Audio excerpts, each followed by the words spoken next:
Hello, this is Michael with Fireytech with today's Fireytech Lit Tip on screen recording. This is video 2 of 2. Video 1 was discussing hardware pieces that you would need to accomplish screen recording. This video is talking about the software that you'll need to accomplish screen recording. Now, I am a tech by trade, but I didn't know anything about screen recording.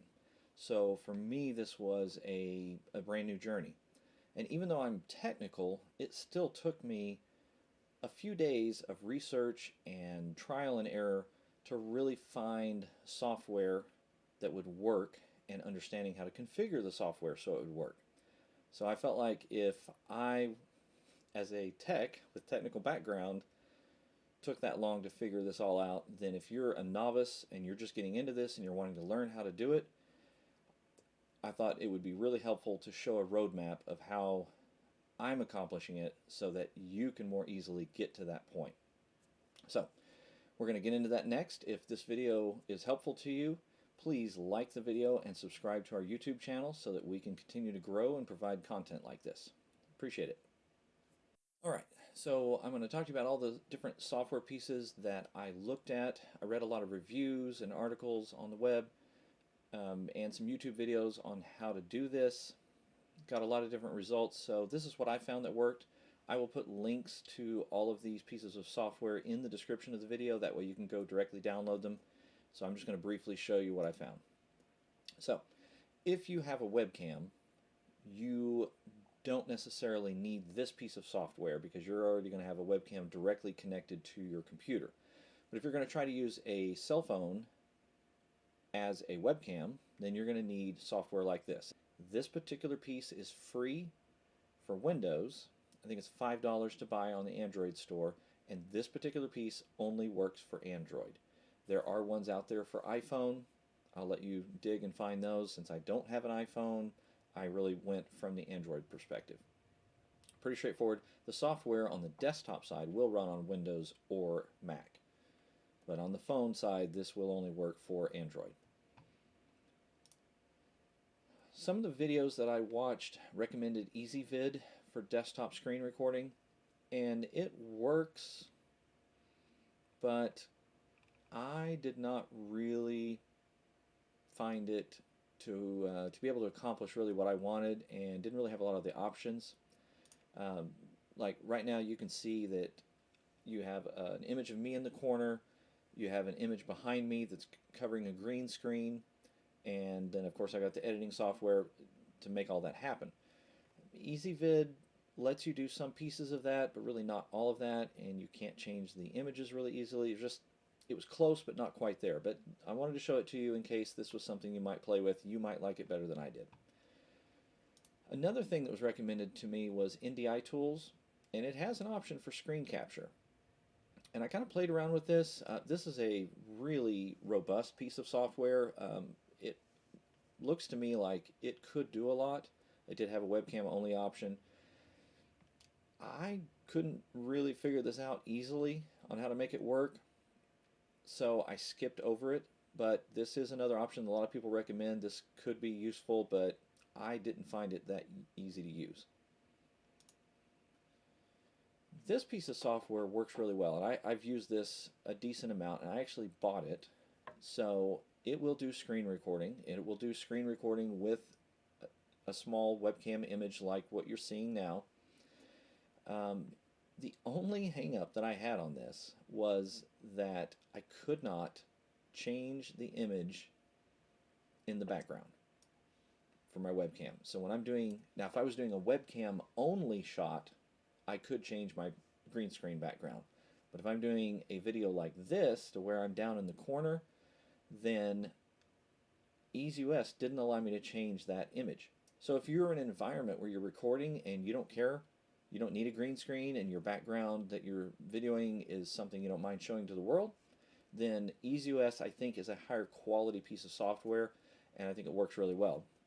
But you're going to end up with something like this, to where you're not going to have an image behind you. So if that's not a priority to you, not something you need to worry about. Just so you know, the purchasing price, like you can buy it monthly, which seems ridiculous to me. I just bought the lifetime, which was 70 bucks, and I own it. Again, I like the software. I was willing to pay for it, and I used it a lot for other recordings that I did, but when I started doing the desktop with the small webcam image and I discovered I couldn't change the background picture, it's not really what I was looking for. So what I finally found that did work for me is OBS Studio. Now, OBS Studio is free, but it's a little more advanced. So the EaseUS RecExperts was super friendly. When I did have questions, I was able to Google them pretty easily and find them. And OBS has similar, resources on the web, but the software is just a little different, a little harder to learn. Now, again, I'm a tech, so I was able to get into it pretty quickly, but there's a lot of moving parts, so be prepared that this is going to take a little bit more work. Now, I will show you in another portion of this video more details of how I set up OBS Studio to try to help you to get that accomplished. Okay.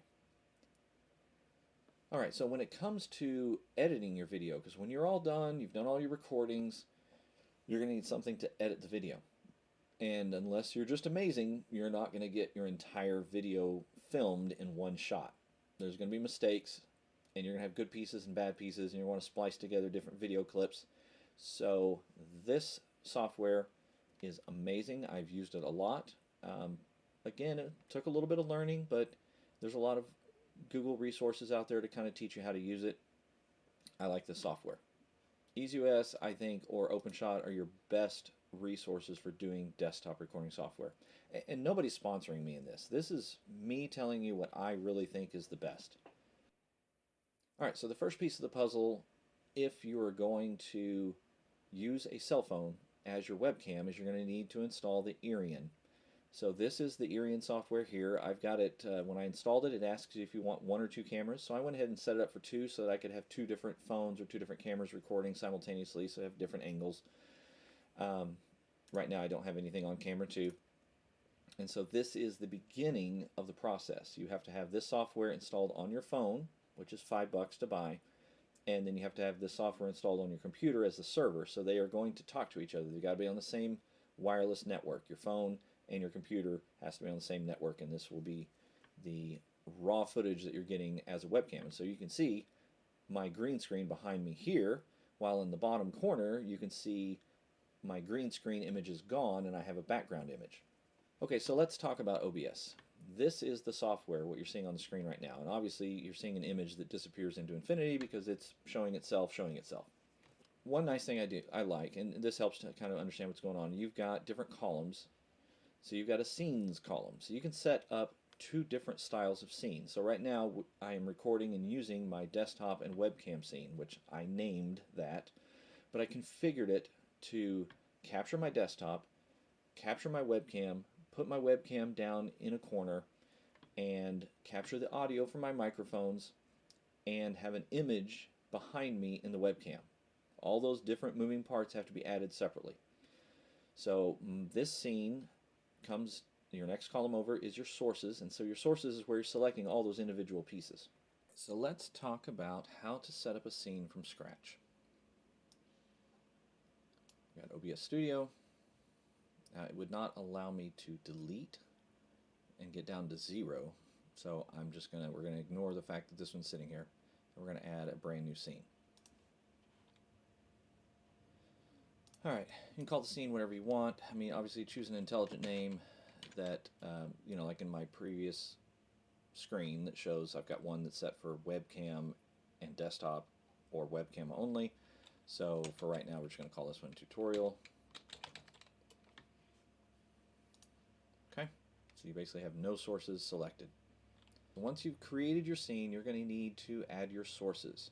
These are all the individual pieces, from your desktop capture to your webcam to any images behind your webcam to your audio. So I'm going to start out. We'll just pick audio, I guess, first. Again, if you are creating this from scratch, then you're going to just create new and call it something intelligent. So since I'm using the Rhodes, I'm just going to call it Rode Audio. It's going to ask you what you want to use, and so this is where you can select, okay, so there's my wireless goes.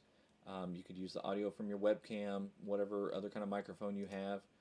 So for this purpose, I'm going to select the wireless Go.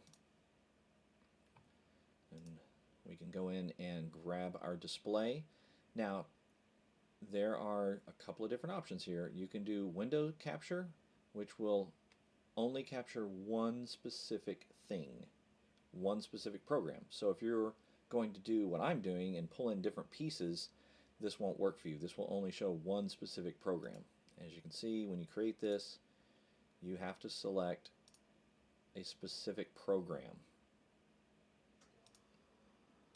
So what I want to do is, I have to delete that. So I want to actually do an entire display. So anything I put on this display will show. Nice thing is you can select, so if you have more than one monitor, you can select monitor 1 or you can select monitor 2. So in this case, I want to display monitor 2. Then we need the webcam. So we're going to pull that in. That's under the video capture devices. Again, if you're doing this from scratch, you're just going to create new, but I'm going to pull in the existing one so that we can actually see it on the screen.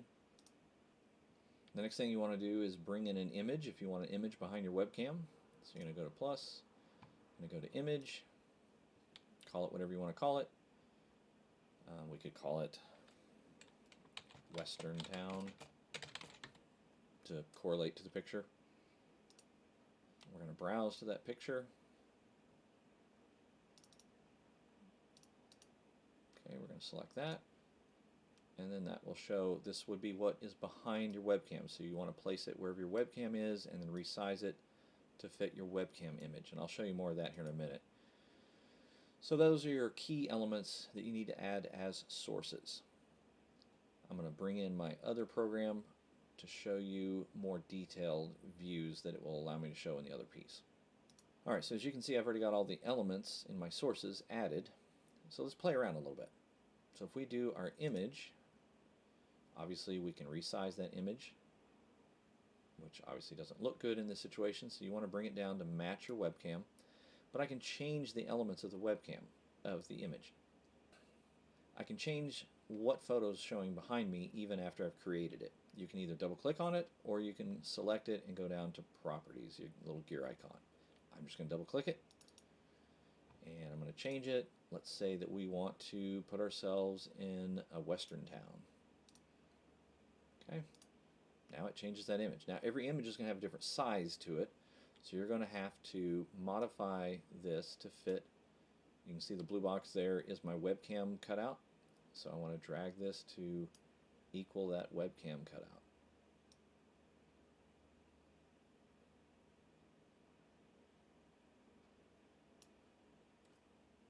I don't really want it to be exactly right because it would stretch it out too far, take up too much space.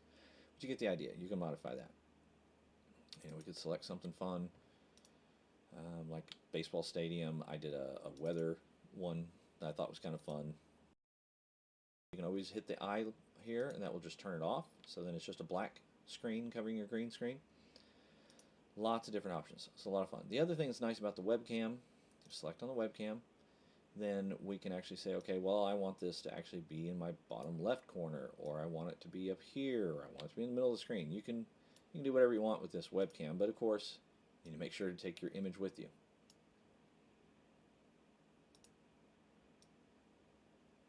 And of course make sure you're clicking on the right thing, because clearly you can drag the wrong thing around. So you've got a lot of options. This software is really great for features. Now, I do have my webcam only option as well. So this, if I'm not going to be showing things on the desktop, then I can show you here. And so I can be like, hey, I'm doing the weather. So, you know, in Denver, it's going to be 21. And you get to figure out how those weathermen do that. Again, I can change the image. We go to a baseball stadium. Again, the image is a little too big.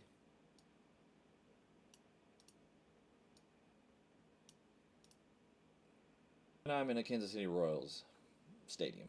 So a lot of options with this, really fun stuff. Now let's talk about your audio. Something I discovered was when you add your audio source, by default it was actually adding in multiple sources, and I had echo. When I went and reviewed my videos, I had some weird echo going on.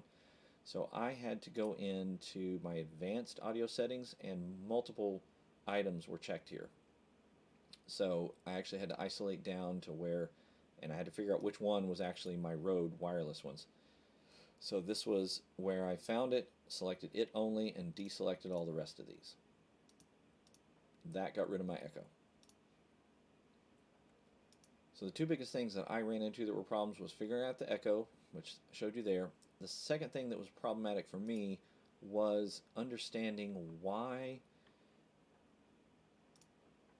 I added my webcam on my secondary item, and then all of a sudden my webcam wasn't showing up.